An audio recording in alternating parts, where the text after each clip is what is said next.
Just like with any project, we'll start off with a couple pieces of scrap leather here and about a $10 set of knuckle dusters. I take that first piece of leather and wet mold it around the knuckle dusters, and as you can see, it's come out pretty well.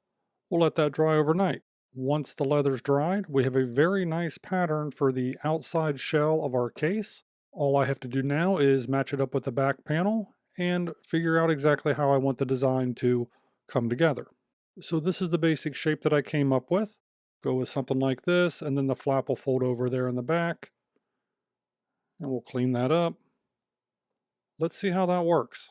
So for this project, I'm going with an ox blood dye. Dyed up the outside shell of the case, and all of the back panel of the case that needs to be dyed. I took that back flap panel, folded it over, and did a very simple stitch to hold it in place. That'll work just fine. So here's the basic finished product. All I had to do was sew the front panel onto the back panel. I used a black thread for that. Simple saddle stitch.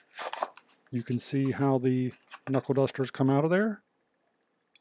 Perfect fit. Good security on that. They're not going to slip out.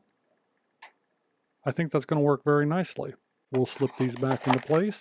I'll show you how that goes. Just like that. And that is a good, solid fit. I like that a lot.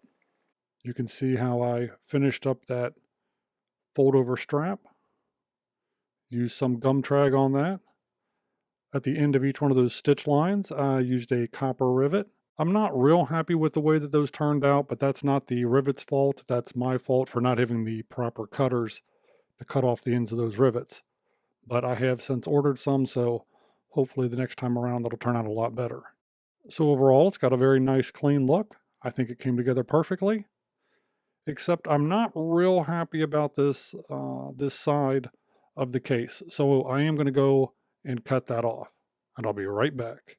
Okay, well, with the side of that cut off, you can see the profile of the case is just a little bit tighter.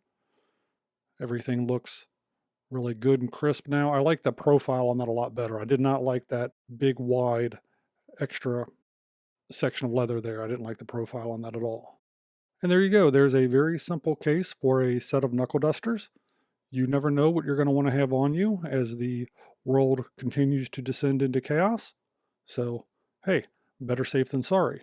Hopefully this gave you some ideas. If it did, well, you know as always that I would appreciate that thumbs up like. Feel free to leave me a comment below and let me know how your projects are turning out. And maybe, just maybe, I'll see you on the next video. If you enjoy videos about the randomness of our amazing world, consider clicking on the globe to subscribe, or maybe checking out one of the other videos right here.